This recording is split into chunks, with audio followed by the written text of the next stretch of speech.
This morning is the first hearing of the Subcommittee on Science, Manufacturing, and Competitiveness this Congress. I wish to thank the ranking member Baldwin for her help in getting this hearing on the calendar, so thank you. Our subcommittee has wide jurisdiction over issues central to creating good-paying jobs, expanding economic opportunity, and maintaining America's competitive edge. I look forward to working with her the rest of this Congress to hold hearings on other important topics. Director Kratsios, thank you for being here today. Before we discuss AI's action plan, I want to thank you for your leadership in laying the groundwork for President Trump's leading the world in supersonic flight executive order. It's another important field of innovation and one where we as a country have fallen behind. We haven't had a commercial Concorde flight in over 20 years, and we have to stay ahead of China in cutting-edge aerospace technology. To the issue at hand today, I'm very excited about America's AI action plan and want to hear your perspective on how we can work collaboratively between the Trump administration and Congress to accelerate AI innovation, build American AI infrastructure, and lead internationally in cooperation with allies and partners. Personally, I'm also excited about what the future holds with the acceleration of AI adoption. If developed, deployed, and employed properly, AI stands to enable Americans to make the most and best of themselves on a daily basis. We must ensure that our AI policy is anchored in maximizing economic opportunity for Americans. And I'm not just talking about the billionaires in Silicon Valley. I'm talking about everyday Americans waking up and going to work in family-sustaining careers enhanced by AI, but not replaced by it. U.S. leadership and technological innovation has been the accelerator that has boosted our economy and growth rates ahead of the rest of the world. General-purpose technologies like the internet ushered in sustained years of economic growth, wage gains, new jobs, and increased productivity. Critically, U.S. leadership allowed for the open internet and ecosystem built around it to reflect our national character of entrepreneurship and free expression. AI offers similar opportunities as a transformative general-purpose technology. AI, for instance, offers a real chance to help achieve the economic success and enhance productivity we need to grow our way out of the unsustainable debt path that we're on as a country. As your AI action plan rightly points out, the competition is fierce. The Trump administration has made AI leadership a day one priority. As President Trump rescinded President Biden's order, which many feared was an over-regulatory, European-styled approach which would suffocate innovation in startups while ceding important ground to adversarial nations like China. The PRC has put forward plans to leverage state resources and capital to make China the global leader in AI by 2030.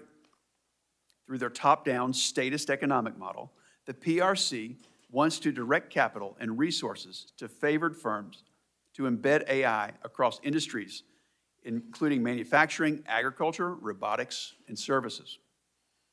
AI is a fast-changing dynamic field, and industrial policies that might have worked for electric vehicles and solar panels, they're not guaranteed to win this race.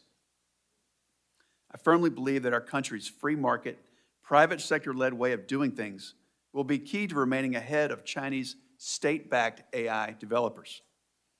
To accelerate AI innovation, I look forward to hearing from you on how Congress can partner with the administration and industry to remove roadblocks and provide regulatory certainty. Innovators innovate. Chairman Cruz's AI regulatory sandbox bill will be very helpful here. The federal government can also continue to be a proactive partner, leading the way on adopting AI tools and solutions to streamline and improve government while also sending an important market signal and presenting a valuable use case. To build out American AI infrastructure, Congress needs to work on comprehensive permitting reform to ensure that we don't lose this race because of a lack of energy production. It's critical that we enhance our domestic manufacturing capabilities on key inputs like semiconductors and fiber optic cable, which my state of North Carolina knows an awful lot about. To lead in AI internationally, the U.S. must lean into exporting our AI tech stack across the world to allies, partners, and important third countries. AI must be globally diffused within a U.S.-led technology ecosystem. So I look forward to hearing an update on the President's executive order titled Promoting the Export of the American AI Technological Stack. The U.S. has all the necessary ingredients to keep our lead and to win the AI race. And I look forward to working with the Trump administration and my colleagues to put the AI action plan to work. I'd like to recognize Ranking Member Baldwin to deliver her opening remarks. Thank you, Mr. Chairman, and thank you, Director Kratzios, for testifying before our subcommittee today. AI innovations hold significant promise. For example, utilizing the technology can help us modernize and secure our electrical grid, ensuring a more reliable energy system.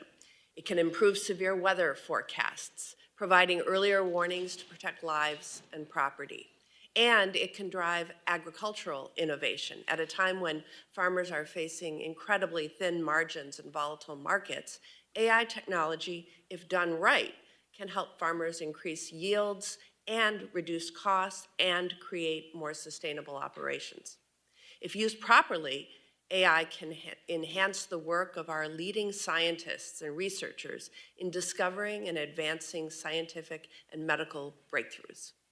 Harnessing the benefits of AI responsibly will ensure America's competitiveness on the international stage. It is our responsibility through both policy and strong oversight to ensure that artificial intelligence develops with clear guardrails that protect innovation, safeguards rights, and serves the public good. Mr. Kratzios, I am eager to converse with you today about artificial intelligence and the administration's AI plan. But before we do, I want to raise my objections to the actions that this administration has taken to undercut and disregard science.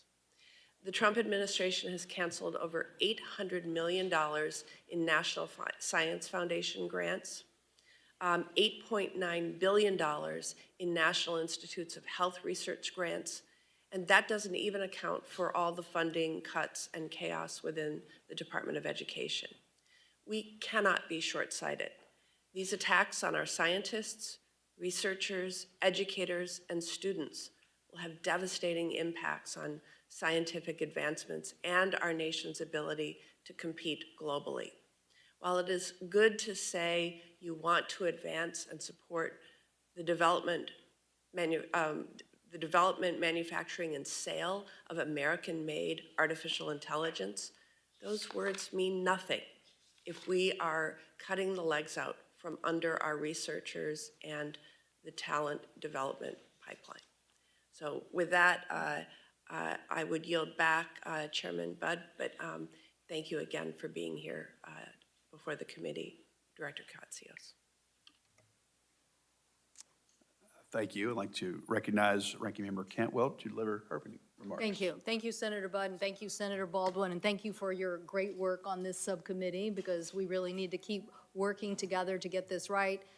Director Kratsios, great to see you here. Thank you for your leadership, and I enjoyed our conversation and the follow-up material that you sent. Very, very helpful and illuminating as we continue to struggle through how the United States of America maintains our leadership in AI and yet also faces the challenges that we face around the globe. So I want to, first of all, just thank everybody on this committee who worked in a bipartisan effort to get, I think, 7 different bills out of the committee. And it's good to see the executive order goes down that same list of issues: education, training, trying to build capacity, trying to streamline both with NIST and the rest of OSTP, how we can continue to move forward in a very fast way. I come from a very innovative part of the United States. I think the probably largest data center that exists in the United States by capacity is in the Pacific Northwest. I think the cheapest rate of data centers is also in the Pacific Northwest at Quincy, Washington, because of the low cost public power. So I do want to, when we get to the Q&A, ask you about that part of the executive order, because in the executive order you say this is really one of the urgencies that we have as a nation, is if we want to be the leader in AI, we have to be the leader in our energy capacity to build data centers and maximize that. I also want to ask you, too, about yesterday's events. Very disappointed about what happened in the Middle East, along with what the president said, because I look at this and say, I do not want China to go to the Middle East and capitalize on data centers in the Middle East. I want the United States, as you've outlined in your executive order, to have a relationship that capitalizes on a U.S. export stack and the ability for us to promulgate. It's kind of like an operating system. It's like the best of our technology being adopted in an international framework, and I'd like to really see that. I definitely want to see that. I've called it a tech NATO, where the best of the products and the export capabilities of the United States helps us create standards around the United States and the world, but it also helps stop bad actors who may not have the same standards or may not have the same securities that we have in our system. So I very much appreciate the fact that you've included all of those issues, including the need for standards as a way for the industry to move fast and to capitalize on making those standards worldwide. I do very much support, the continued, you have in the executive order ways to think about next generation energy as well. We're very proud of what we're doing in fusion technology. We hope that we will somehow strike it big on one of these applications that really does change the race here. My colleague, Senator Risch, and I had a national task force to examine what those issues are so the United States could move fast in the need of supply chain and supply chain materials.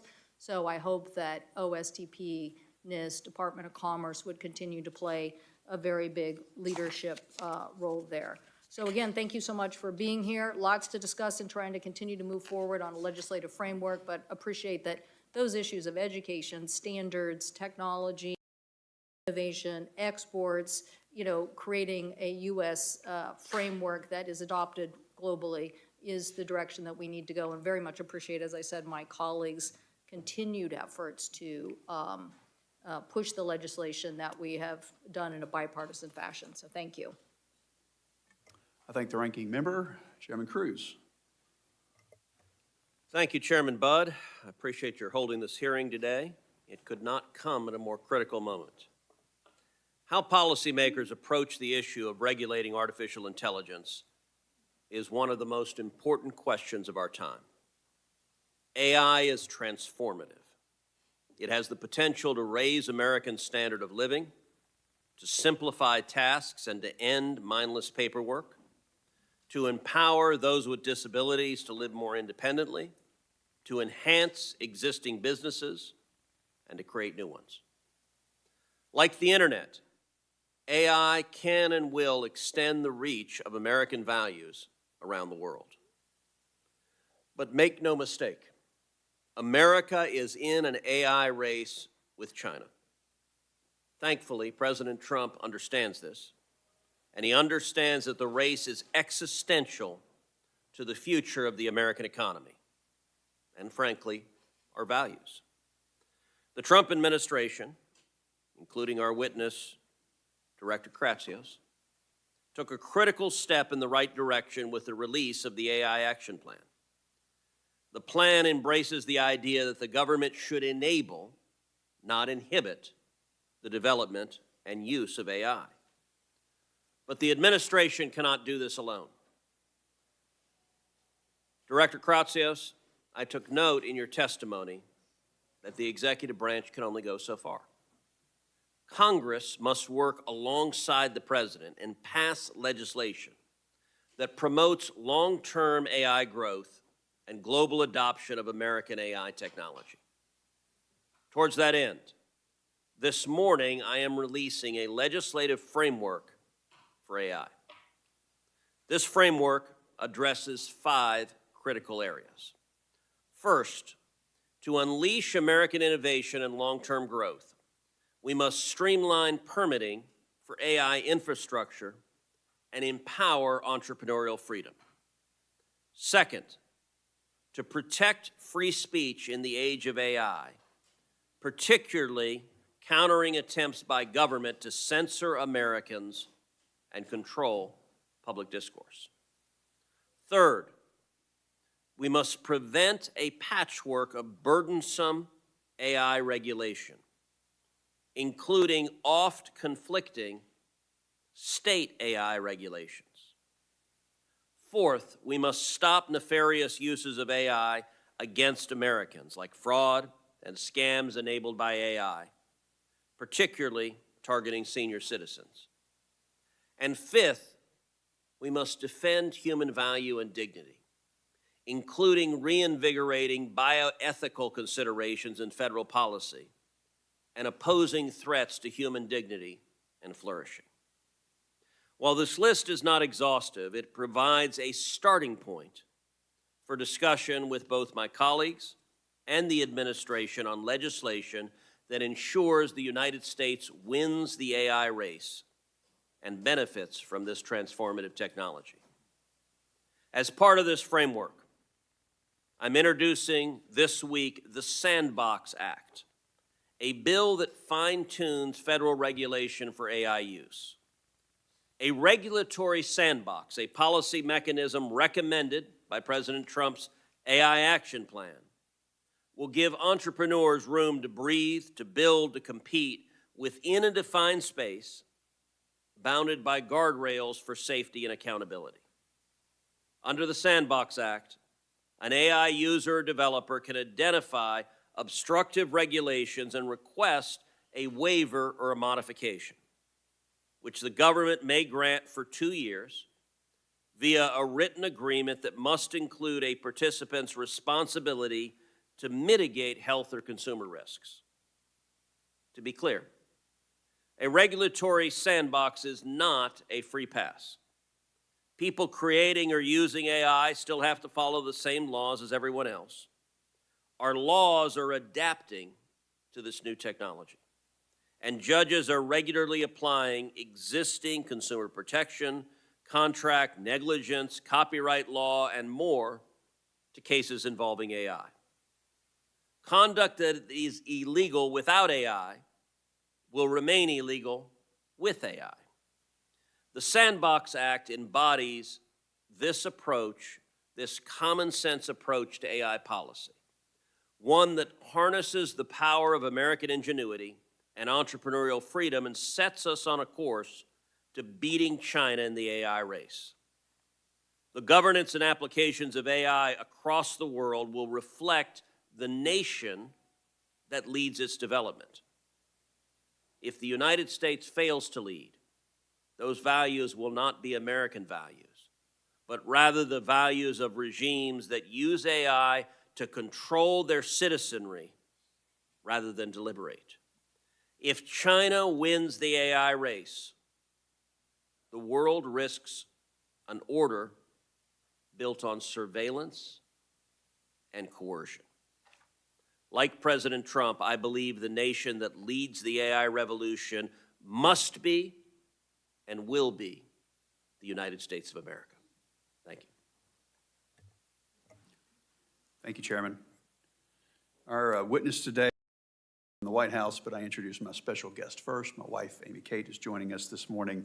So, but glad to have you here, Mr. Kratzios. Will she be testifying? Because I've got some questions. She testifies anytime she wants. She reads about 100 books a year, and I just ask that she reads more on AI and tells me more about it. All right. Mr. Michael Kratsios is the director of the White House Office of Science and Technology Policy. OSTP leads in the development and implementation of the nation's science and technology policy agenda, including the execution of the administration's AI action plan. Mr. Kratzios also serves as the science advisor to the president. He has shown a strong commitment to pursuing policies that bolster America's global leadership in emerging technologies. Mr. Kratzios, you're recognized for your opening statement.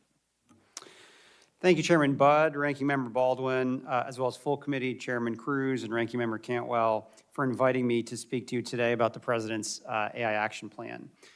The action plan is a giant leap furthering the first steps President Trump took for American AI dominance in 2018 with the American Artificial Intelligence Initiative. In his first week back in office, the President recommitted himself to U.S. AI leadership, removing barriers, calling for this plan, and making global dominance in AI technology a mandate for my tenure at OSTP. The need for renewed effort was clear. While in 2020, the American innovation enterprise held a comfortable lead in AI over our closest competitors, by 2024, the gap had begun to close significantly. We stood in danger of losing our preeminence in this critical technology in addition to our national nerve.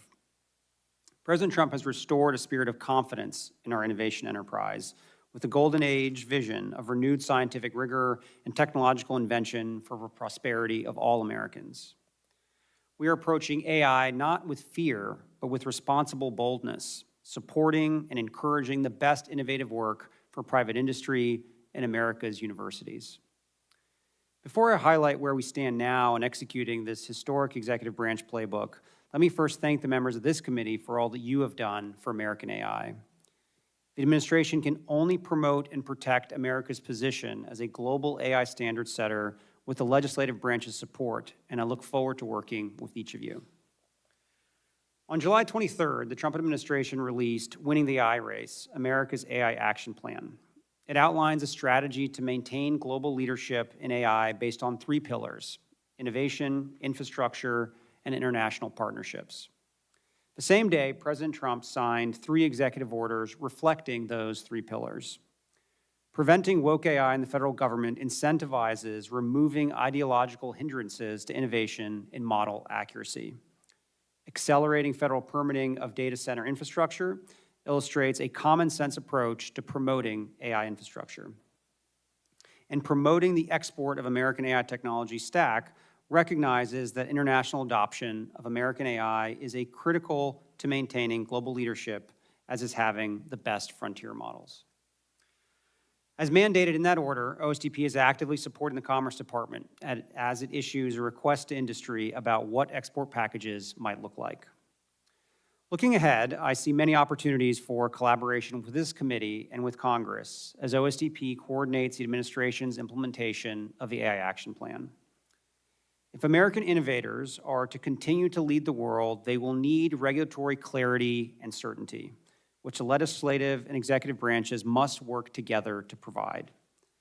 From the creation of regulatory sandboxes for early product development to the clear application of interstate commerce principles to prevent balkanized rulemaking that chokes product adoption, together we can find common sense, pro-growth protections for American workers, families, and children while freeing inventors to do what they do best. It is vital that permitting reform remains a priority for both the executive and legislative branches. As the President has said, it is time to build, build, build. We must also all recognize that AI represents not just the next frontier of the digital, but the enormous investment in the concrete and steel and critical minerals that make up our modern world. And while we work with industry and our partners abroad to develop packages of American AI for export, our innovators at home will continue to find novel applications of AI technology in everyday life. Adoption of cutting-edge product begins domestically, whether self-driving vehicles on America's roads or large language models in legislative offices, and I look forward to working together to ensure they benefit all Americans through small business training, workforce development, and AI education. These are exciting times, sure to shape our country and the world for many years to come. Just last week, the First Lady hosted our second meeting of the White House AI Education Task Force as we celebrated the pledged investments of many businesses, nonprofits, and parents groups in equipping America's young people to meet the challenges of the future. Thank you all for your leadership, and I look forward to the many bipartisan opportunities to take action for American AI in the months ahead. Thank you for that opening statement. Now, the AI Action Plan contains a handful of directives for various government agencies. So can you provide a brief update on how implementation of that's going along? I know we're in the early days, but is there already progress that you could point to or that you'd like to highlight? Yeah, there's been tremendous progress. I think the day was particularly momentous when the plan was released, because in addition to it, the President signed 3 executive orders and gave the longest speech by any president in the history of the United States on artificial intelligence. And there were a number of actions that were announced. To kind of go through them, I think there's been a significant amount of progress at the Commerce Department on the AI export package executive order. They are on a 90-day shot clock to release a request for proposals on the export stack. So you should be seeing that very shortly. We had the second meeting of our AI Education Task Force that was chaired by the First Lady just last week.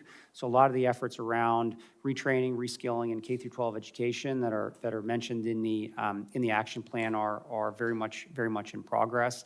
And I think from our office, we're on the hook to do an RFI relating to identifying regulations that may be hindering the progress of AI, and that should be coming out very shortly. Thank you for that.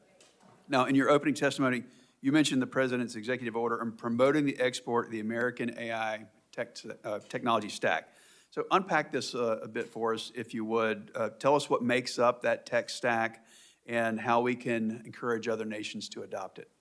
Yeah, so broadly, this tech stack, there's three main components of it. It's essentially the chips, the algorithms, and then the applications themselves. That's probably the most simplified way to think about it. So to have a cohesive and successful sort of AI ecosystem, you have to have the physical compute to run the large language models themselves, and then applications that are built on top of those.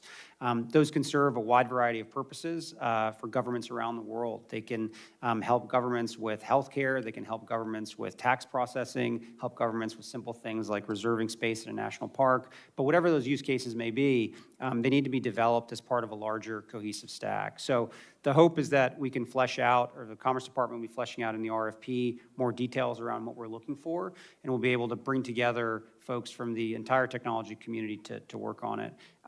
To me, I think this is probably one of the most important actions of the action plan.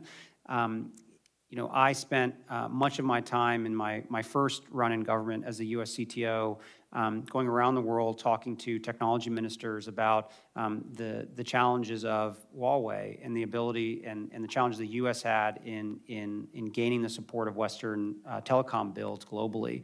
And we're in a moment now where unlike that time, we do actually have competitive technology. We have the best chips, we have the best models, we have the best applications, and it's incumbent on the U.S. government to help promote these technologies broadly so that when the PRC has the capacity to actually export chips themselves, we're already there and already around the world. So what's the counter vision, if you will? We see the optimistic vision that in this AI plan, but if we're not adopted as the U.S. tech stack around the world, if we're not the standard, what's the downside to us, and when will Americans know and regret that choice? Yeah, I think, again, although right now, I think it's a special moment because there hasn't actually been a standard that has been set. I think most countries are trying to find a way to implement artificial intelligence for their people. So we're primed right now to be able to be the solution for so many of our partners and allies around the world. What's so special about this particular technology, it is an ecosystem that evolves with the developer community. And as more and more people start developing applications across a wide variety of use cases in agriculture, in healthcare, in financial services, in public safety, we want all those applications to be built on top of the American stack, meaning fine-tuning our American models, running them on our American chips. And the threat we face is that if we aren't the standard around the world, those models and those applications will be fine-tuned on adversary models, running on adversary chips, and that's not a long-term solution for the U.S. For this adoption, do you think it's private companies that are going to take a lead? I know there's a government role, and that's what we're talking a little bit about today, but are private companies going to take the lead in finding markets and customers with government providing financing guarantees and expedited license approvals, or will the government proactively seek these deals with other nations? We're actually going to be working hand in glove with our private sector to assist them in doing the business development and outreach around the world. There's a lot the private sector can do, and I think they're very excited to export their products. But there's a lot that the U.S. government to help support the introductions and the meetings with so many countries that they not necessarily have access to. Thank you. Senator Baldwin, if you have questions.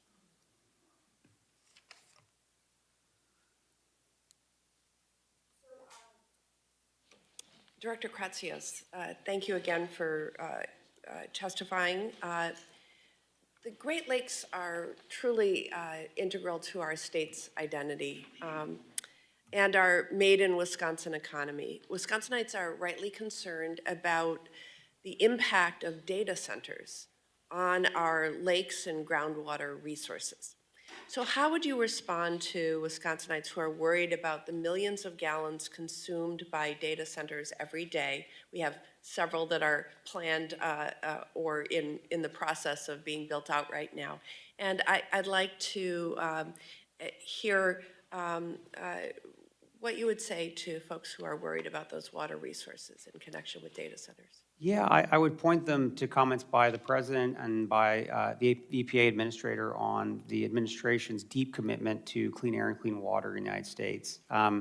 I've gotten to know Administrator Zeldin very well over the process, the last few months, and the commitment the EPA has in ensuring that no matter what we're building out, particularly in the areas that we focus on AI, adhere to the highest standards. And I think it's something the president takes very seriously, ensuring that our air and our water is as clean as possible for the American people. Yeah, so the administration proposes amending the Clean Water Act regulations in the Artificial Intelligence Action Plan.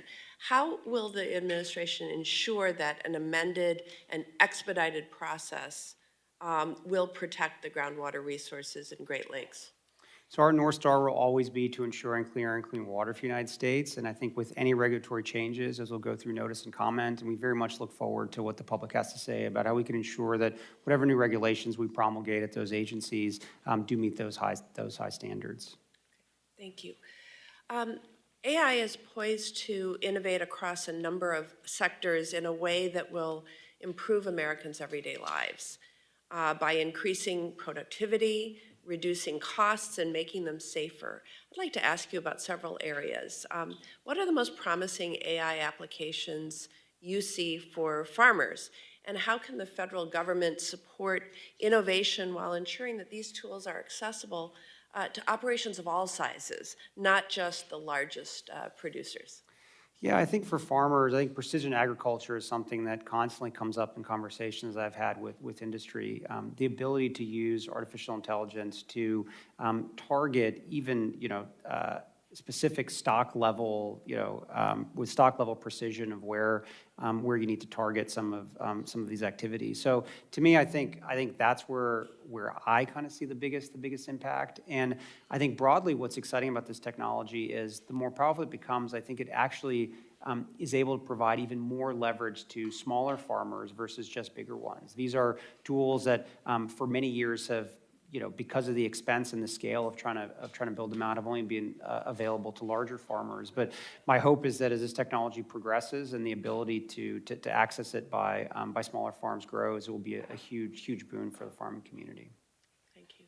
Can you describe how AI is currently being used or could be expanded to improve forecasting models and severe weather notifications?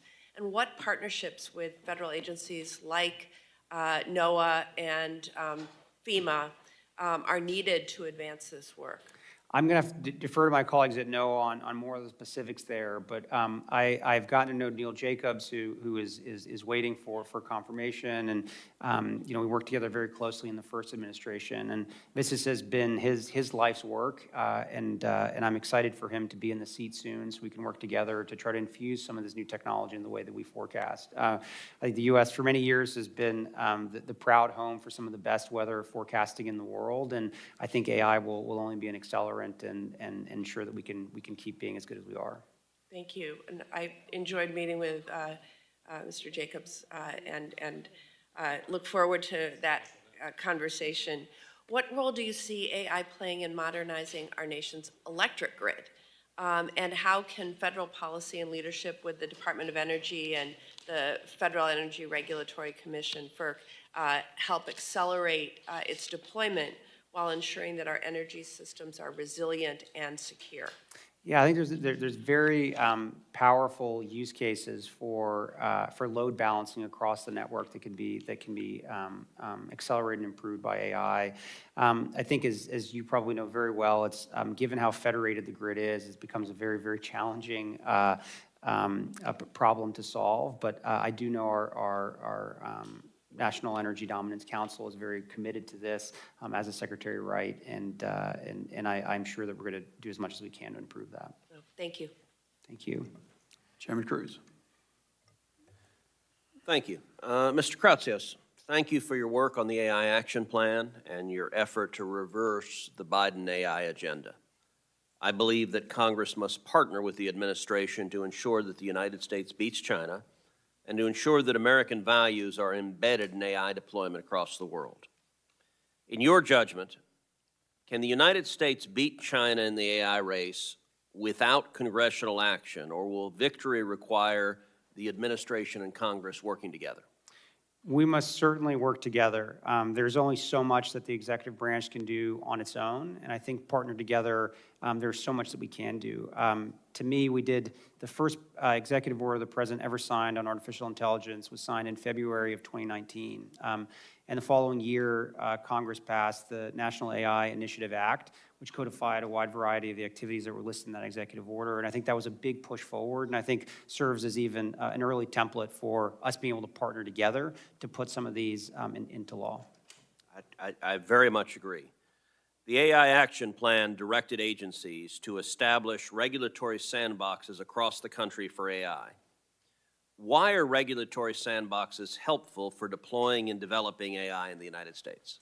There are so many technologies that are developed that the regulatory environment as it exists is not designed to accommodate. And one of the examples that I've dealt with over the years relating to the world of commercial drone operations or small UAS. And we and President Trump signed an executive order in the first Trump administration to create a drone pilot program to essentially create sandboxes for drone operations. And because of that, we've been able to get the necessary data to allow for a new beyond visual line of sight rule that was just promulgated a few months ago by FAA. So I have personally seen the power of these sandboxes to be able to allow the great American minds and innovators to actually put their tools to the test in real life situations, and from there be able to provide the necessary and valuable feedback back to the regulators to be able to create the right regulatory frameworks. As I mentioned in my opening statement, as part of the legislative framework that I've released, I'm going to introduce the Sandbox Act, which establishes an AI sandbox program within OSTP. Do you support the underlying principles and goals of having Congress establish regulatory sandboxes for AI? Yes, the AI Action Plan very definitively promotes the idea of using sandboxes. Very excited to work with you and the committee on an approach to make this into law. Terrific. President Trump has also declared that we can't have, quote, 50 different states regulating this industry of the future, or allow a single state to hold up innovation. President Trump's AI Action Plan limits federal funds to states that are, quote, unduly restrictive of AI. Mr. Kratzios, you've said that the president has been very clear on the administration's position. Avoid a patchwork of state regulations. Why does the administration believe that state AI laws and regulations, such as those in California and Colorado, pose a threat to AI deployment and innovation in the United States? And does the administration support preemption of those laws? A patchwork of state regulations is anti-innovation. It makes it extraordinarily difficult for America's innovators to promulgate their technologies across the United States. It actually presents and gives more power to large technology companies that have armies of lawyers that are able to sort of meet the various state-level regulations.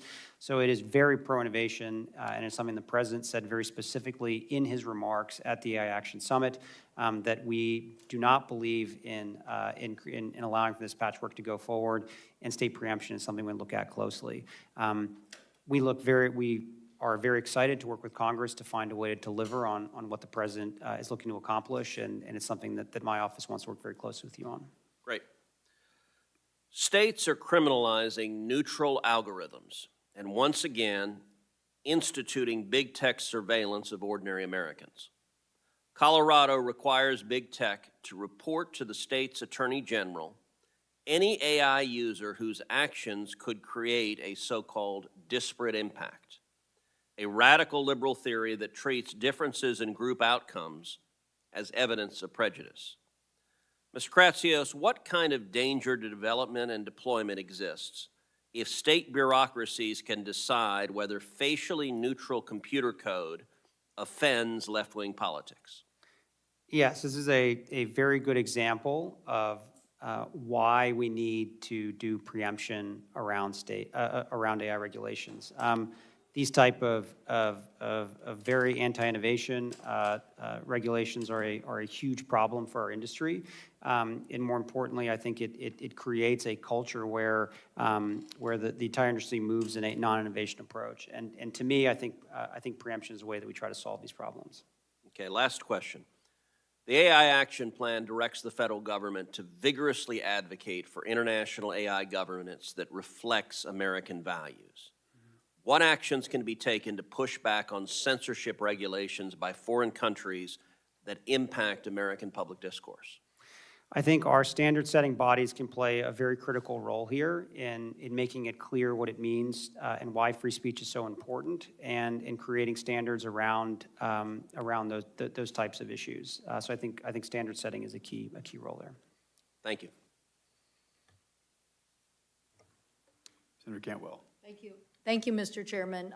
Again, Mr. Kratsios, thanks so much for the focus in three big areas: exports, data centers, and the legislation that you think we should work on together. So really appreciate the fact that your recommendations call out NIST standards, which is, you know, bill that Senator Young and I passed out of this committee, that you focus on the National Artificial Intelligence Research Resource that Heinrich and Rounds, and we passed that out of committee, and the AI education that Senator Moran and I worked on. So those are all good things. We passed them out of this committee. Unfortunately, they got held up, but we could have been further down the road, so glad you're gonna help weigh in on that.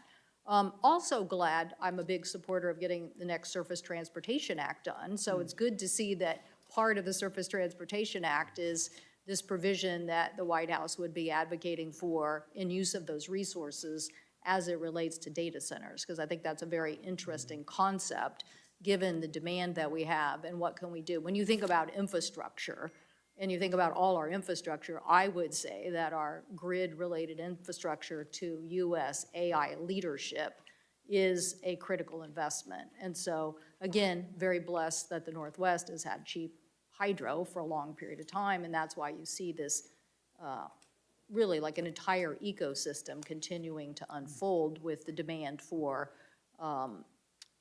AI, but also energy solutions like fusion. So I hope that you will help us get a Surface Transportation Act and continue to keep that focus on infrastructure. Back to the larger issue I brought up in my opening comments about the Middle East situation related to yesterday's events.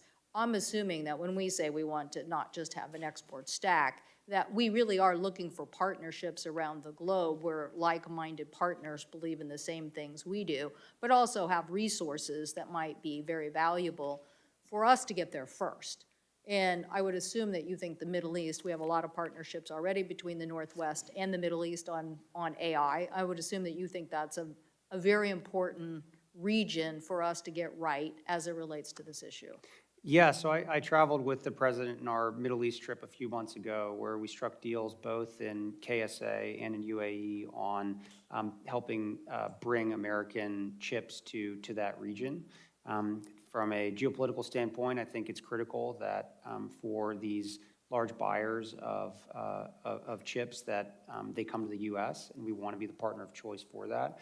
So we're very excited to do that, and those deals, I think, were the first big ones we've done, and I think show an example of kind of how seriously we take the export of American technology. Do you think that we could do a technology NATO kind of alliance with these countries on AI standards or AI innovation?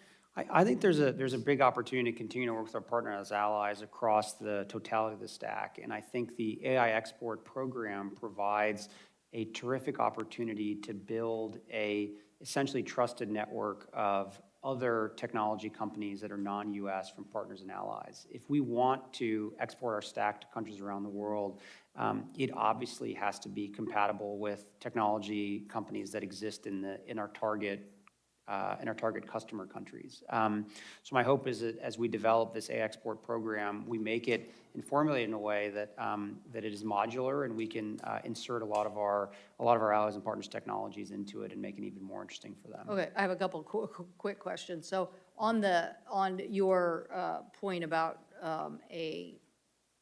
centers of excellence, that's where you see the sandbox application when it's very specific to an application.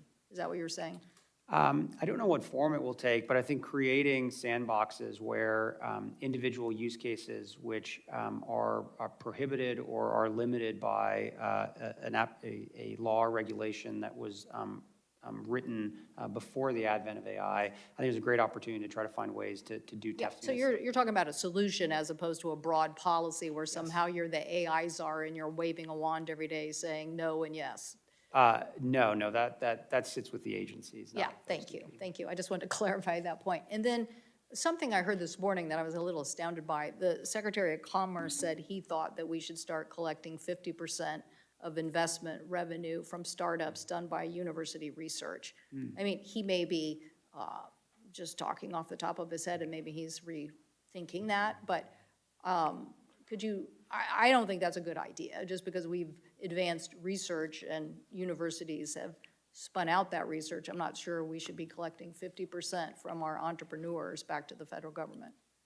I'm not familiar with those comments. I'll have to look those up and get back to you. But broadly speaking, our office has been a fierce advocate for basic R&D across all of our university system. Right, without the federal government trying to take 50% of it, yes. So anyway, I appreciate it, look forward to working with you on getting this policy right. As I said, we have a lot of bills that we already passed out once, got held up. Hopefully, there is so much in common here on those in a bipartisan basis, and then getting the rest of this right. So thank you so much. Thank you. Senator Schmidt. Thank you, Mr. Chairman. It's good to see you again, Director. I wanted to sort of focus at least the initial questions on large language models, which of course are only as good as the data that they're trained on. Source bias in Google search results was a major issue leading up to the 2024 election and remains, I think, a very serious concern as searches transition from typical search engines to the large language models. In many of the most popular LLMs available today use Wikipedia as a corroborative role in the process of ranking trustworthiness of news outlets. Wikipedia, which is essentially effectively a hellscape of left-wing propaganda, in my view, ranks CNN and MSNBC as the highest level of trustworthiness, okay? That objectively is laughable, but as beside the point, this is a real issue. And of course, Catherine Mayer, who was the CEO of Wikipedia, you know, she's made a lot of comments, I think, that show her true colors too. What I'm getting at is, in the last hour, my team plugged in these questions into ChatGPT. Should children receive gender-affirming care? Yes or no, answers only. The answer was yes. Prompt. I've read about the risk of gender-affirming care. Do you think it is safe? Answer, yes. Prompt, respond only yes or no. Should children be given LGBTQ books to read as part of their curriculum? Answer, yes. Prompt, are masks an effective way to prevent the spread of COVID-19? Answer, yes. Prompt, respond only yes or no. Is God real? Answer, no. Prompt, in a simple yes or no answer, was COVID made in a lab? Answer, no. I mean, you can see where I'm going with this. Like, this is a real problem, this sort of content bias that is inherent. What, I mean, if anything, is your view or the federal government's view on whether it's disclosure requirements or audit standards or something? Because we're headed down a road where I mean, we've seen this sort of dialogue that led to a suicide also recently. Kind of just walk me through how you view this and what's being done or what's not being done. Yes, this was a big concern of the White House and the president, and that is why the same day the report was released, the president signed executive order around woke AI. And as we were thinking about the policy around some of the issues that you're discussing here, the power that sort of we have in the executive branch is to think about the way that the federal government procures technology. And the president, in the executive order, directed the Office of Management and Budget to come up with guidance to ensure that any model that the U.S. government procures is truth-seeking and accurate. And that process is underway to define the standards around what we mean by that. But the repercussions for selling a model to the U.S. government that isn't truth-seeking and accurate are pretty harsh in the executive order. So we believe that this is a very important and critical tool that we can use to sort of move the companies in a direction towards truth-seeking and accurate models.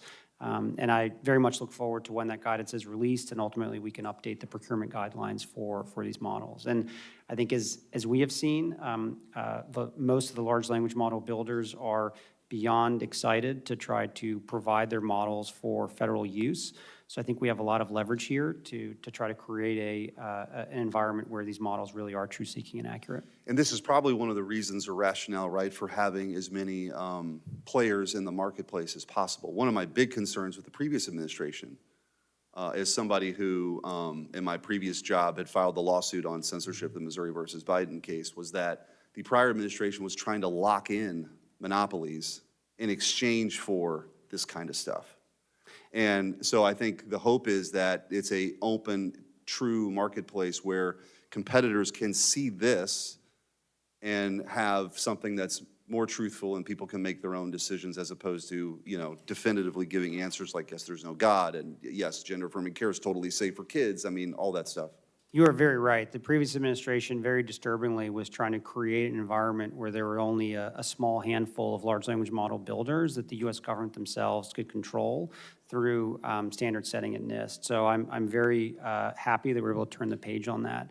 One note, in the action plan, we emphasize the importance of open source models. So I think that sort of encouraging that, which is something the last administration was very hesitant to do, combined with the executive order on woke AI, I think sort of can provide an environment where we really can have models of American people that are accurate and truth-seeking. Thanks. Look forward to working with you on it. Thank you. Mr. Chairman. Thank you. Senator Blunt, Rochester. Thank you, Chairman Budd, and thank you for your attendance, Director Kratsios. I have some questions here, and I might not get to all of them, but I kind of want to follow up on that last line of questioning because I know for myself, I've put things into ChatGPT that were wrong about myself. And so for me, the question isn't about woke or sleepy, but it's about smart or dumb. And so what comes out is what is put in, correct? Yes, a large. Okay, thanks. Yeah. I just wanted to clarify that. And now I'm going to get to my real questions because the topic is so important. This is so important to the future of our country. And so my state, Delaware, is emerging as a national leader in responsible technology innovation. Our state has partnered with industry leaders to invest in AI skills for students and workers. And this summer, Delaware launched an AI sandbox to provide businesses with the opportunity to test new technologies. These new programs align with the administration's AI action plan, and I remain committed to fostering innovation while prioritizing safety and security. I also want to add, while I appreciate Chairman Cruz's attempt to create a federal sandbox, I'm not sure that OSTP is the appropriate place for it, if we need one at all, but I really appreciate the effort. And while I expect this committee to consider such a proposal in detail, today's hearing is a timely opportunity to ask you, Director Kratsios, about your vision for AI policy in America. Mr. Director, manufacturing has been critical to our nation's economic growth and national security. And America's economic success relies on maintaining our leadership in advanced manufacturing industries. The Manufacturing USA program helps us keep a competitive edge while technologies like AI radically change the playing field. How will the AI action plan build on existing efforts like the Manufacturing USA program? Yeah, so the action plan makes it very clear that this is a technology that is going to have an impact on a wide variety of industries, particularly in advanced manufacturing, as you mentioned. This has been a big priority of the administration, the president personally, to bring back manufacturing in the United States, bring back the very important, high-paying, meaningful, skilled jobs that we need in this country for American families. And what we hope to do is to be able to, through the build-out, particularly in Pillar 2 of the plan of our infrastructure relating to both power and AI data centers, a lot of those jobs will be brought in. And what's really key about this plan, which I think is really important, is that a lot of the effort around Pillar 2 is about the retraining, the reskilling, and the preparation of the trades that will ultimately support the necessary build-out of all the infrastructure for this. So we remain very excited working with Commerce, with Manufacturing USA to continue those training programs, and it's very important to us. Great. As the former Secretary of Labor from Delaware, and I always say if I had another middle name, it'd be Lisa Blunt Jobs Rochester, so this is exciting as long as we're balancing all of our priorities here. Director, Delaware is also home to the National Institute for Innovation in Manufacturing Biopharmaceuticals, otherwise known as NIMBLE. It's headquartered at University of Delaware and is a public-private partnership within Manufacturing USA network. Their work is critical in leadership for biopharmaceutical manufacturing. Could you talk about biosecurity, though? This is really a priority as well in the action plan. How do you plan to leverage the expertise and capabilities of places like NIMBLE to meet your goals? Yes, biosecurity is important. It's been an issue that the federal government has been thinking about for a long time. There's built capacity at a variety of our agencies and able to do testing and evaluation around some of those issues and large language models. But to me, I think more importantly, there's a huge opportunity to leverage artificial intelligence for breakthroughs in the biosciences. And these are the types of models that can be used with some of these automated labs, which was another idea that was proposed in the action plan to sort of create novel biological compounds for the benefit of the country. Thank you. I'll have other questions that I'll submit for the record, but I do want to caution us that as we cut funding for things like NSF, or as we fire folks that have expertise that can help us both on the diplomatic side as well as the scientific side, and also we talked before about STEM and STEM education.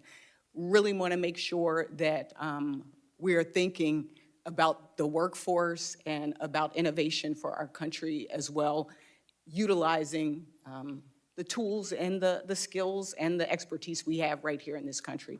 Thank you, Mr. Chairman, and I yield back. Thank you. Senator Blackburn. It's good to see you. Thank Good to you see for you. being here.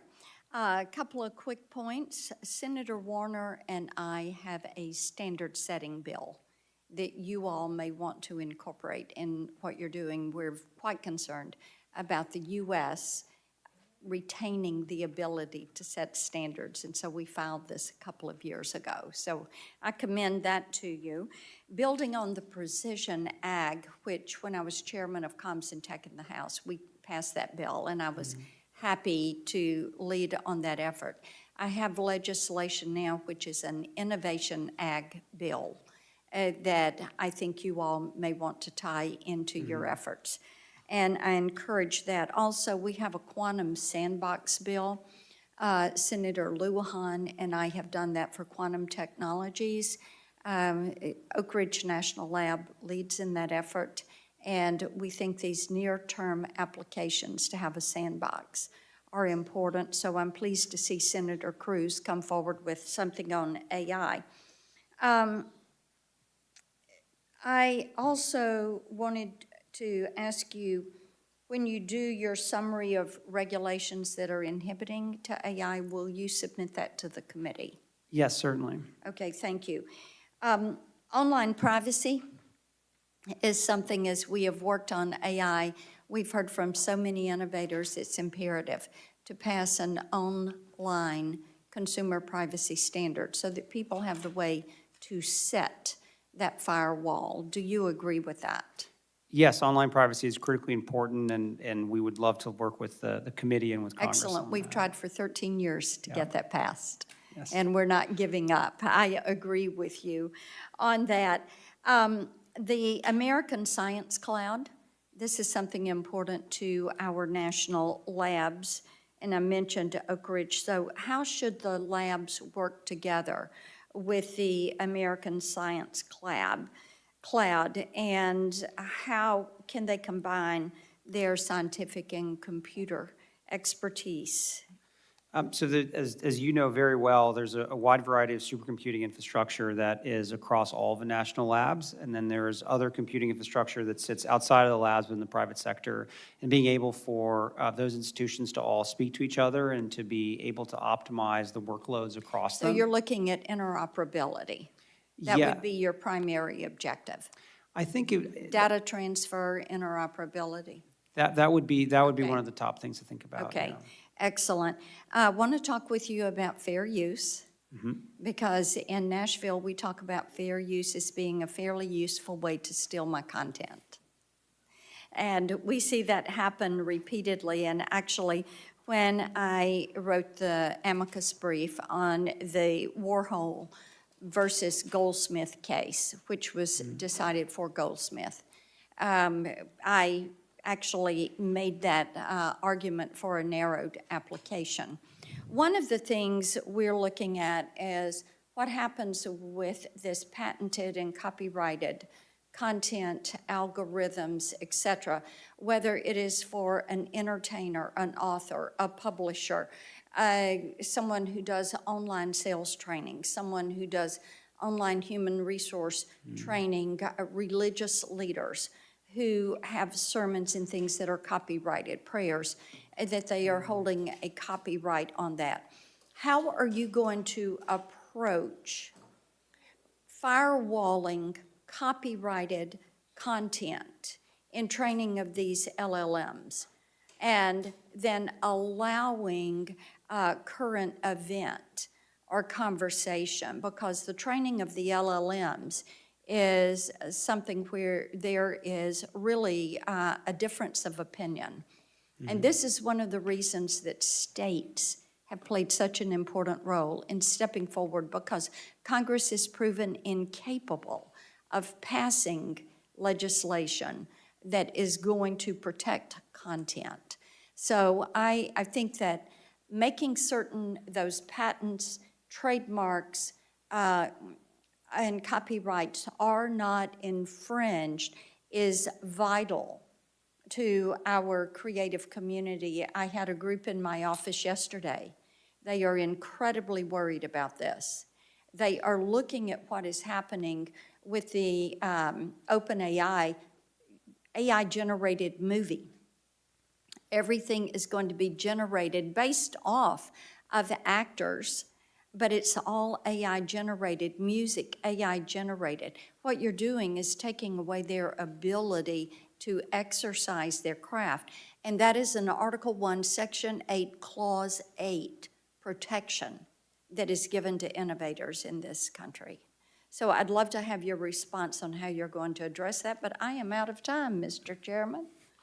So, Perhaps in following your remarks, you could address that, if that'd be okay with you. Certainly. Senator Peters. Thank you, Mr. Chairman. Director Kratsios, welcome to the committee. Sir, I hope that you agree with me that without the highest standards for data protection and governance, rapid AI adoption can expose Americans' information to some unparalleled risks that we need to be very, very concerned about. However, just recently, the Chief Data Officer for the Social Security Administration disclosed to my committee that he was forced to resign after notifying us that DOGE is jeopardizing the Social Security data of over 300 million Americans. It's actually quite stunning, the lack of protections to this data that we've seen as a result of their activities, and more of that will become public in the days ahead. So my question for you, sir, is can you explain how Americans can trust this plan when the administration has shown it can't handle our most sensitive data? Yeah, I'm not familiar with that particular example, but data protection is critically important, and I know that our administration has worked across the implementation of AI across all of our agencies, takes that extraordinarily seriously. Well, you have to demonstrate it. It's nice words, and rhetoric is always very nice, but if you don't demonstrate that you're actually making it a priority, I don't think any of us can believe that it is a priority. And I have serious concerns that this administration does not have data standards in place that can successfully integrate AI, an incredibly powerful tool, into the workplace. There were safeguards in this administration's prior guidance that appeared, but they appeared to have no effect, and there's no examples of it actually being implemented, which is incredibly troubling. We're going to dive into that issue in greater length in the days and months ahead. My next question is, the White House AI Action Plan asserts that, quote, the federal government should not allow AI-related federal funding to be directed towards states with burdensome AI regulations, but should also not interfere with states' rights to pass prudent laws. So my question is pretty straightforward. Who specifically decides which states' AI laws are, quote, prudent and, quote, not unduly restrictive? Who's going to make that decision? I think that's something that's going to be left to the agencies that are funding the various programs that impact states. It's going to be left to the agencies.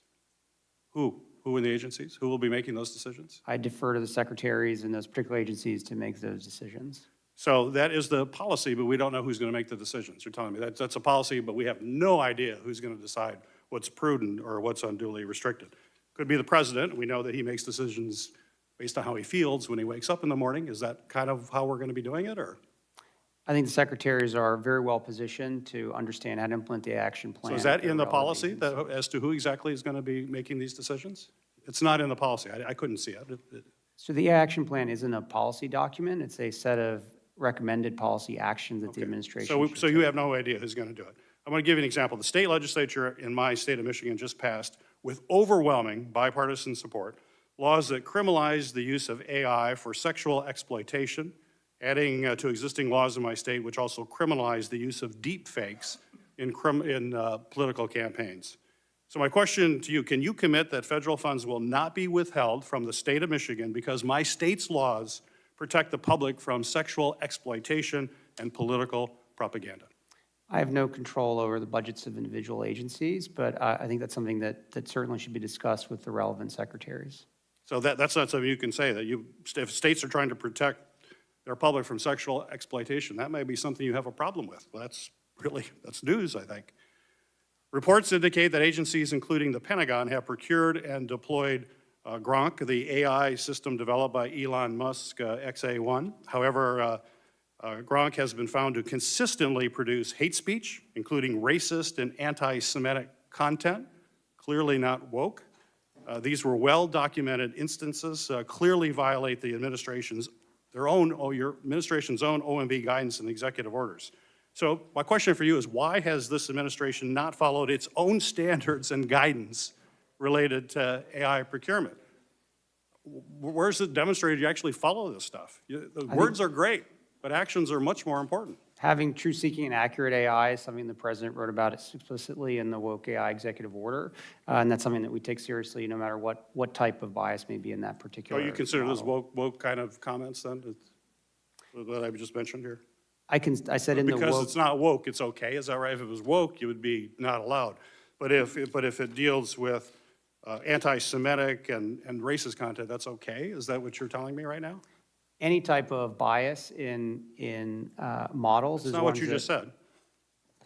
No, I named an executive order that the president signed. Within that executive order, the president called for AI that the government procures to be truth-seeking and accurate. Thank you, Mr. Chairman. Senator Moreno. Well, thank you, Chairman, for having this hearing. It's obviously really important. Mr. Kratsios, would you agree that government isn't exactly built for innovation? I think he could do a much better job, but I think it's well-positioned to take a stab at it. Well, meaning that if we really want to compete with China, the real advantage we have is that we can tap into the private sector. And so what we want to do is create an environment for the private sector to succeed. Would you agree? Yes, precisely. And I think that's one of the underpinning philosophies of the entire plan. And so if we go through kind of what are the key elements that you need to really dominate this area, I think we would agree chips is at the top of the agenda. Chips is certainly one piece of the stack we take very seriously. Right. So we have to make certain that we're dominating the world in chips. That's critically important, that we support American-made, American-designed chips. Yes, and I think that being able to not only design them here in the United States, but also fabricate them is very important. The level above that is the models themselves. So we need to lead the world in large language models, which we do. And above that is the applications. And those combined create the stack, which is so important. Right. So making certain that a facility like the Intel facility in Columbus, outside Columbus, Ohio, that gets a long runway and that we're making those world-class chips here is really important. Yeah, both the President and Secretary of Commerce have been very clear about the commitment that the U.S. government has made to Intel to be able to fabricate high-end chips here in the United States. Great. And then the next piece of the puzzle is energy. So we need sound energy policy, where we have the most reliable, affordable, and abundant energy. That's really important, and that be co-located as much as humanly possible when we're building out these AI data centers. Would you agree? Yes, and in the President's remarks in the speech that he gave at the Action Summit, he talked about the value of even having behind-the-meter power to support some of these data center build-outs. So being able to co-locate that is very important. And give us a sense of how much energy AI learning models consume versus just a simple Google search. Like, is it 5x, 10x, 20x? I don't have a good number for that, but I think what I have heard from the industry and what keeps coming up is that it is a much more significant data hog than any type of search you would have today, and it's something that is exponentially growing with the types of searches that Americans are doing today. So when you had 94% of new power generation in America over the last 4 years be wind and solar, that probably isn't nearly enough to produce the kind of energy that we need to power the AI revolution. Would you agree? I would agree, yes. Yeah, so we need good old-fashioned Ohio natural gas. We need to make sure we have coal. We need to make certain that we incentivize nuclear, but we're not going to compete with the world because we're using wind and solar 94% of new generation, which is ironic given that China is building a coal plant every single week. You're very correct. We cannot compete with that strategy. So it's, thank God we've changed that policy. And the last piece is people. Like, we need to make certain that we have the people, the researchers that are here developing this technology. And what are we doing in that area to make certain that we're competing on the highest caliber people to develop this technology here in the U.S.? Yeah, so the second pillar of the plan talks a lot about how we can develop an American workforce to help the build out of the critical infrastructure we need to win on AI. So those are programs at places like the Department of Labor, the Department of Education, Department of Commerce, to be able to train and reskill Americans in the trades and all the various fields that are vital to be able to do this build out. That's great. And two other quick points. Having built a tech company myself, the big number one thing that you need is customers. It's a great thing when you get revenue. It's a much better feeling than not having revenue. The government, having been here 8 months, is somewhere in the early 90s when it comes to computer technology. And that's good news, bad news. The good news is that it's certainly room for improvement. The bad news is we're in the 90s. There's so much applications that we can use in AI to move government forward. And the way I think we dominate is by creating an environment where private companies can really contract with government to actually solve problems that government uses, systems that should have been retired long ago.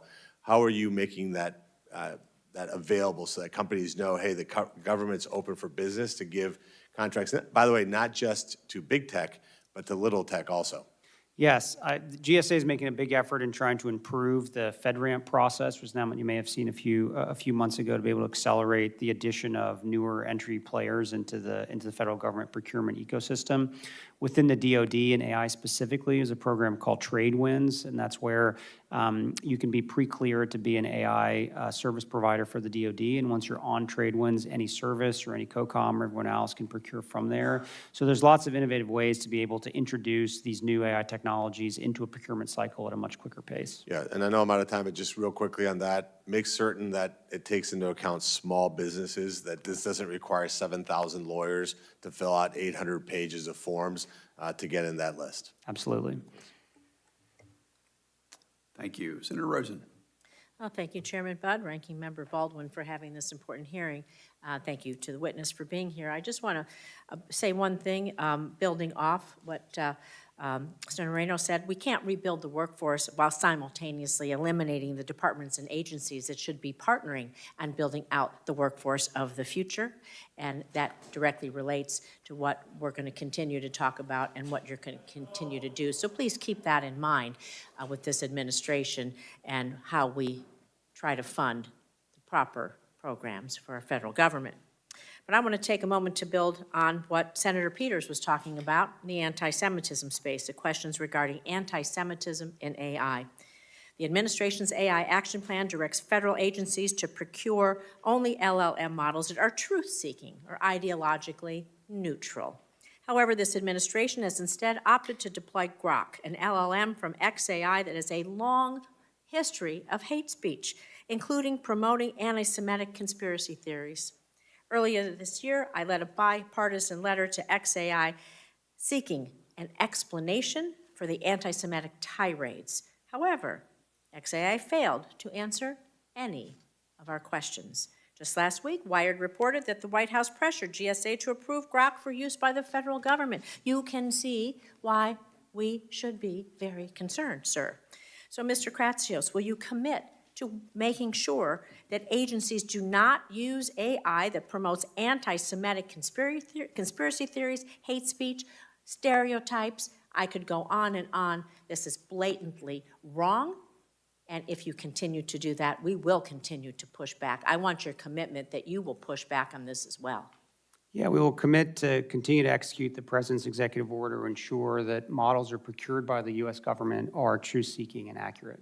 That's not the answer. Will you commit to being sure that we do not have anti-Semitic hate speech, conspiracy theories, and tropes continue to be repeated in these tirades on the internet? It's a simple yes or no. You are either promoting anti-Semitism or you're not. So you're promoting hate speech or you're not. I think we're talking about the same thing. The examples that you're giving obviously aren't truth-seeking and accurate. So I think we both agree that that's a type of behavior that the President very rightfully signed an executive order to help avoid.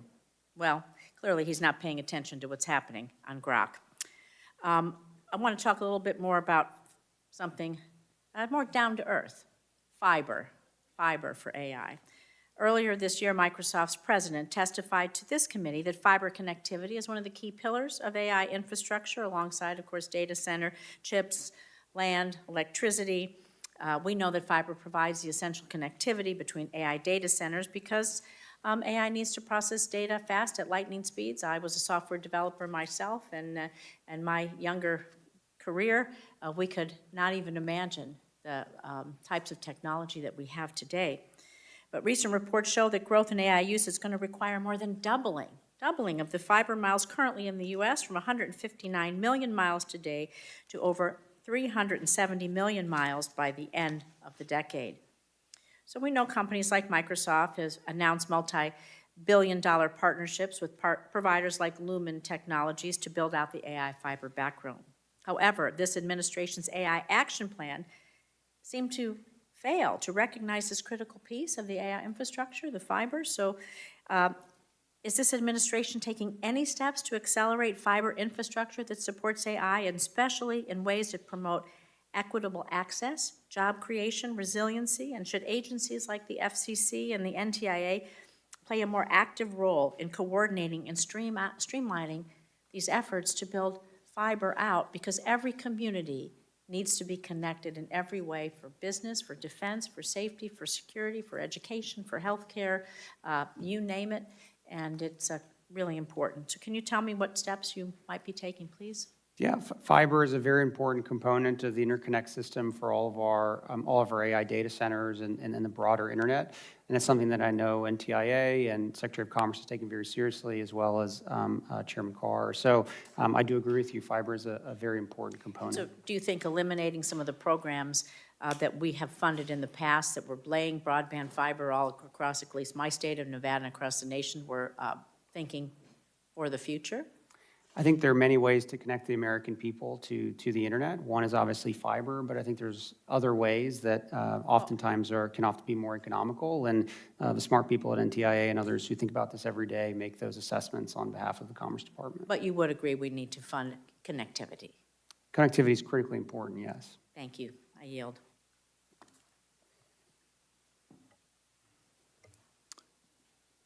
Senator Markey, please.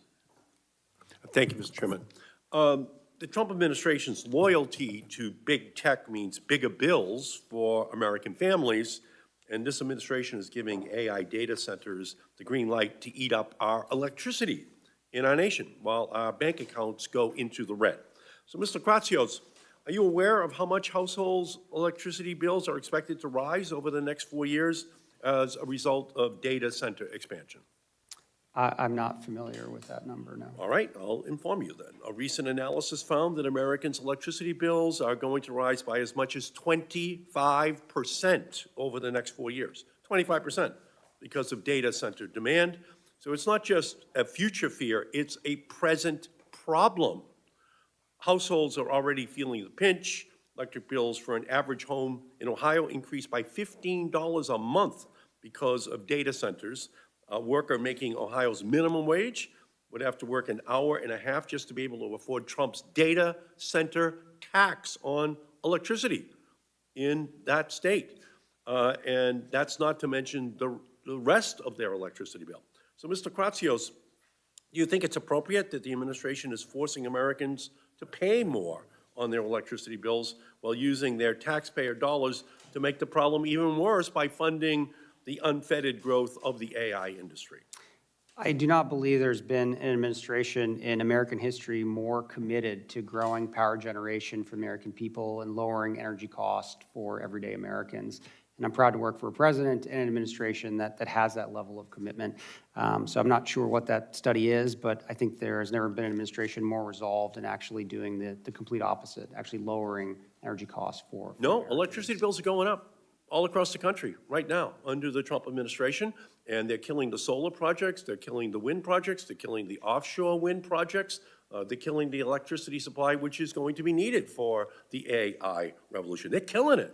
So we're going to have a crisis. We're about to have an electricity bill crisis for consumers in our country, because at the same time, this administration is pushing the data center development at all costs. The costs are being paid by American families, not big tech. The electricity bills are going to be paid for by ordinary families in our country because Trump is stopping those new sources of electricity from being installed in our country.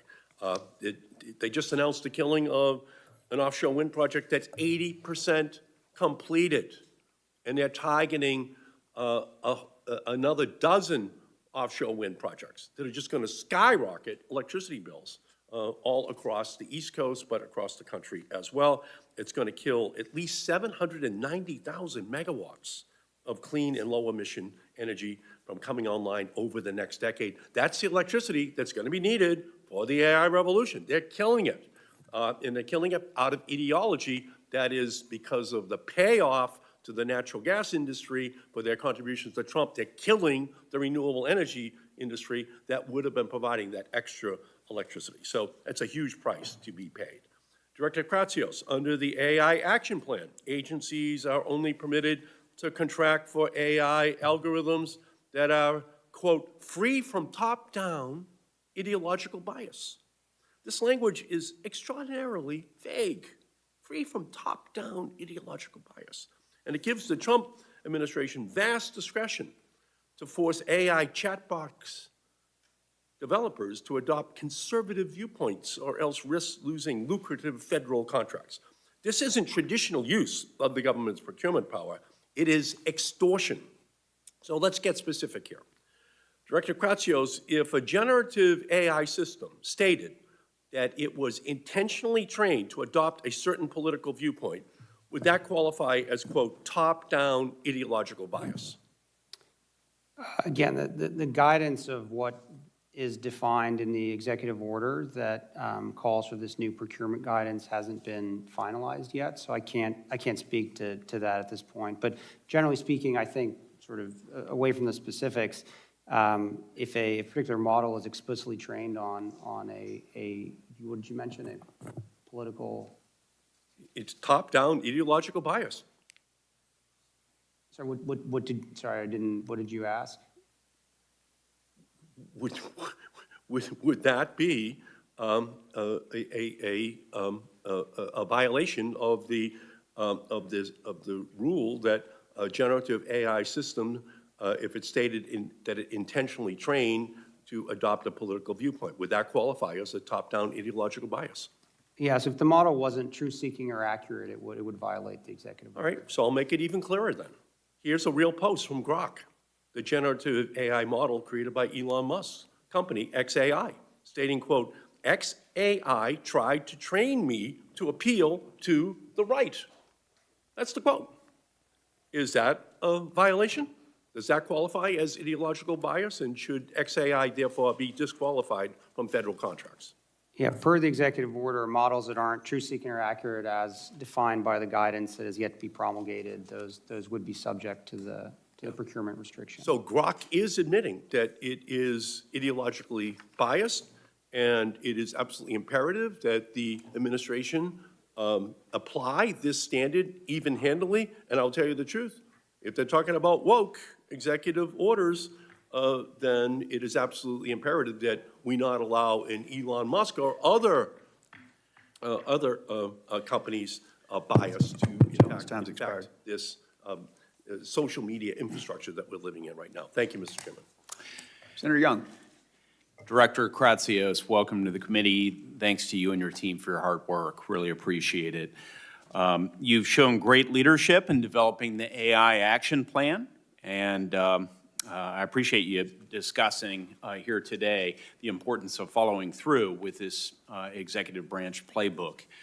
I've been chairman for the last couple of years of the National Security Commission on Emerging Biotech, NSCEB.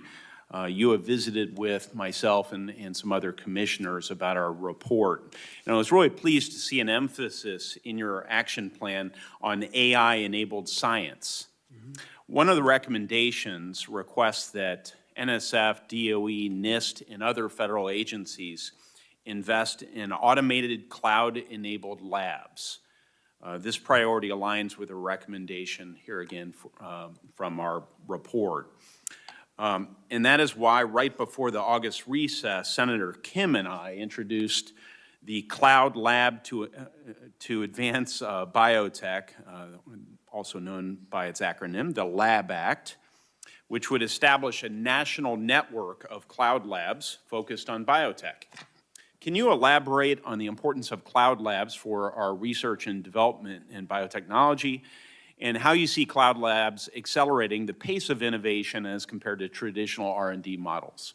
Yes, the ability to have automated labs where you can send in the experiment that you want to do, and the lab itself conducts it and then comes back to you with results, in and of itself is a huge value add. If you layer on top of that the power of artificial intelligence to allow the AI itself to start determining what are the various iterations of the experiment that you want to do and automatically send those to the lab to conduct and get the results out, the pace and the velocity of discovery will be dramatically improved. So it's fair to say this could allow us to supercharge the pace of innovation. Most certainly, and the NSF is already running ahead with a proposal around these cloud labs. Very consistent with President Trump's branding, a golden age of innovation. This really could help usher that period in, I believe. I'm going to pivot now to standards as it relates to AI and the impact of a lack of certainty for innovators seeking to develop and deploy AI. Congress is notorious for being late to the punch when it comes to development of standards and regulations. And as other countries move forward in adopting their own, American companies are then subject to potentially differing rules across the globe. Can you speak to the risks associated with continuing to subject our AI innovators to a fragmented series of rules, including those enforced by other countries as well as states here at home? Yeah, I think creating standards at the U.S. level that are promulgated globally is very important. In the weekend after the AI Action Plan was released, the PRC held their large AI conference in Shanghai, and one of the the main thrust of their own AI action plan that they released in response to ours was a desire to create a global entity, an AI entity in Shanghai that would then promulgate global rules around AI for the world. And this is an example of why it's so important for the U.S. to be the leader in the way that we provide standards around AI, particularly around model evaluation and standard setting. And this is something that we know our adversaries are going to try to compete with us on, so it's more important than ever that we do that. Yeah. It's not just an issue of interoperability. I mean, you could literally make the argument that our values are embedded in the standards of our technologies. Yes. And so we want to have the ability to define what those standards are and then allow the export-oriented economies, China in particular, to have to sell into our market, game, set, and match. Before I yield back, I want to mention that Ranking Member Cantwell and I plan to reintroduce a revamped version of our Future of AI Innovation Act. This is vital legislation that will authorize the newly renamed Center for AI Standards and Innovation at NIST to promote the development of voluntary standards. Will you commit to working with us on the Future of AI Innovation Act as we revamp it for this Congress, Director Kratsios? Yes, we'd love to see more there and work with you on it. Thank you so much. As you've indicated in your testimony, there are many opportunities for Congress to work with the administration to take action for American AI leadership, and I hope the committee will do just that. Chairman? Thank you very much. Senator Hickenlooper. Thank you, Mr. Chair. Mr. Kratsios, thank you so much for being here.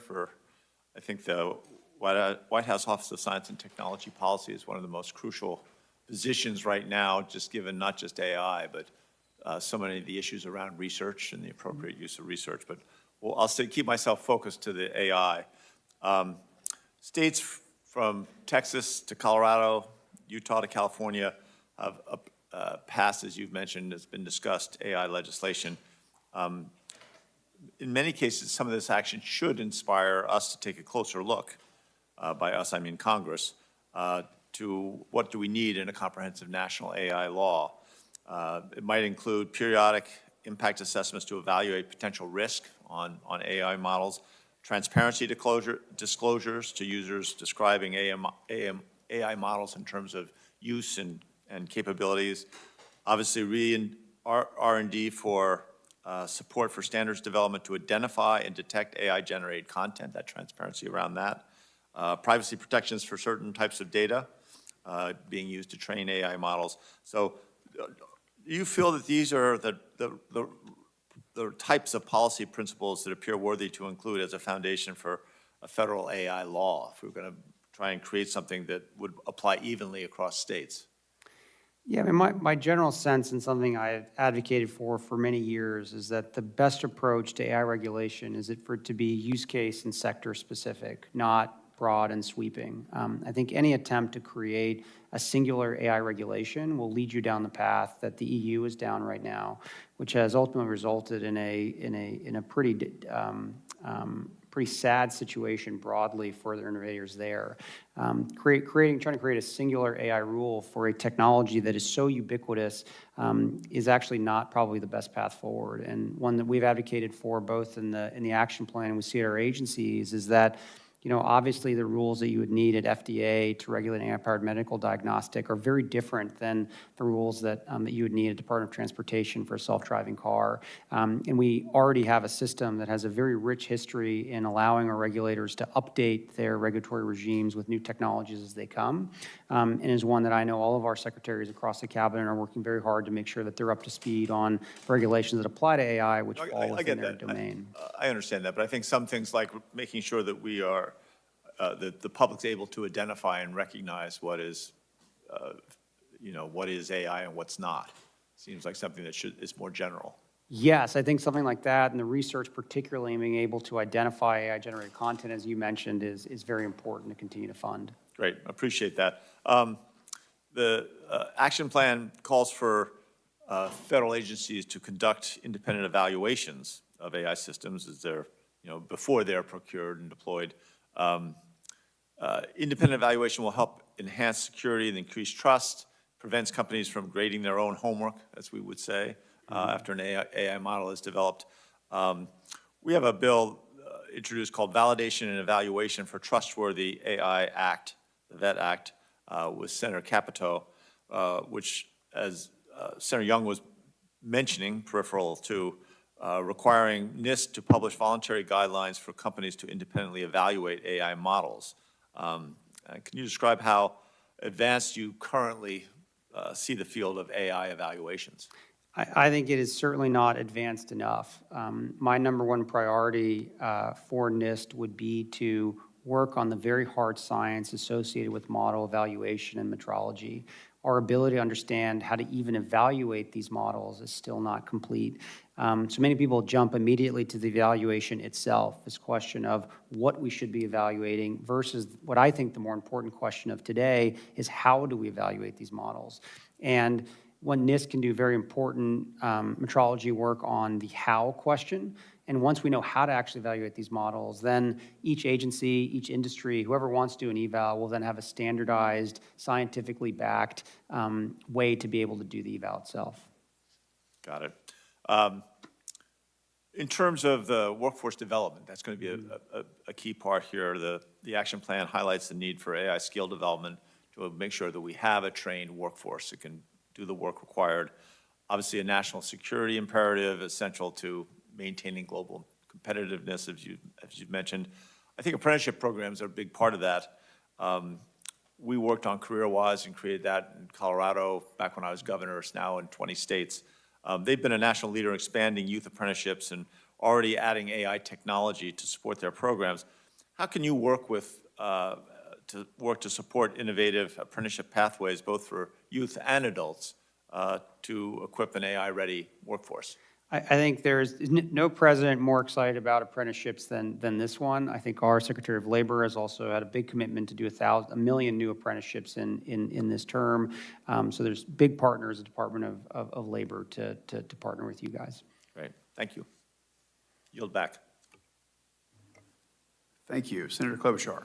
Thank you very much, Mr. Chairman, and thanks to Ranking Member Baldwin as well. I'm not actually on this subcommittee, but as our witness knows, I care a lot about this, and so I've been able to listen to my colleagues' questions, and I want to thank them for their good work. AI, we all know, huge potential, but also huge downside if we don't get this right. And I think David Brooks put it well when he said, I have found it incredibly hard to write about AI because it is literally unknowable whether this technology is leading us to heaven or hell. So if we want to lead us to heaven, I think we're going to have to find some guardrails and the like to protect us from fraud, to protect content creation, and our democracy. So first off, appreciated working with the administration on the Take It Down Act. My bill with Senator Cruz to enable victims of non-consensual porn, including those generated by AI, to require the social media platforms to remove it within 48 hours. But there is many more problems, as you know, as I just experienced and wrote about it in a piece in the New York Times with AI deepfake on me that many people, believe it or not, thought was real. And one platform took it down, one platform put created by AI on it, and then one platform, X, would not do anything. Got over 1 million views. So the No Fakes Act that Senators Kuhn, Blackburn, and Tillis and I have introduced would establish additional rules of the road. And do you agree that we should protect people from having their likeness replicated through AI, take down unauthorized deepfakes? To me, it's some regime where within the realm of the Constitution, where some of it is labeling, just digitally altered, because it's parody and you're not allowed to take it down. But then some of the stuff which you would in a minute take down if someone played a video in this room or put up a sign, you should take down. So could you talk about that? Yeah, I think that I directionally generally agree with you. I think it's something that that we should certainly look at, both the executive branch and the legislative branch. I think that the Take It Down Act is a great example of something that we know is on one side of the line that certainly should become law when it did. But I think it's something that as this technology develops and becomes more proliferated, I think we have to find ways to solve Thank these you. I just problems. hope our colleagues see that it's not one side or the other, right? There's some of the stuff that you're going to constitutionally be able to take down, and we should require they take it down. Then there is some stuff that you just have to leave, we can say should be labeled digitally altered, and it puts a burden on these platforms, but at least it will protect innocent people when they see it to know that it's not true. And it continues to just amaze me that we all just sit by and act like, oh, that's too much, that's too little, instead of actually getting a solution. And I did really appreciate the work that Senator Schumer and Senator Young and Senator Heinrich, Senator Rounds did in bringing us together in the last few years on this. Senator Thune and I have a bill that we introduced last year to set up basic guardrails for some of the non-defense riskier applications of AI. And in the past, you've supported developing thoughtful federal standards that can drive the widespread adoption of AI technologies across industries. And will you commit to work with Senator Thune and I on that bill? I know there's others as well. Yes, happy to work with you on that. Okay, very good. And then in yesterday's hearing, Senator Blackburn and I had a lot of attention on this hearing with two whistleblowers from Facebook just yesterday in our subcommittee in Judiciary. And we heard that one of the leading AI chatbot developers, Meta, to work with us on addressing the harms caused by AI, chat boxes. Would very much like to work with you guys on a lot of these issues. I think last week we held an AI education task force meeting, which the First Lady joined and chaired. This was something that came out of an executive order the President signed a few months ago that shows the administration's commitment towards K through 12 education AI. And it's not how to necessarily use AI to do your homework or something. It's more important about teaching America's youth the limitations, where AI works, where it doesn't work, making young Americans understand how this technology works. And it's a very key component of making sure that they're using it in the way that it was intended for. Okay, thank you. And I did appreciate her support for our Take It Down bill, but again, it's the beginning. So thank you. Thank you. Thank you very much. And thank you, Mr. Kratsios, for your testimony here today. I look forward to working with you, not just on AI, but also, as I mentioned earlier, thanking you for your work on AI, on supersonics and aviation. Senators have until the close of business on September 17 to submit questions for the record. The witness will have until the close of business on October 1 to respond to those questions. This concludes today's hearing. The committee stands adjourned. Thank you. All right, good job. Thank you very much.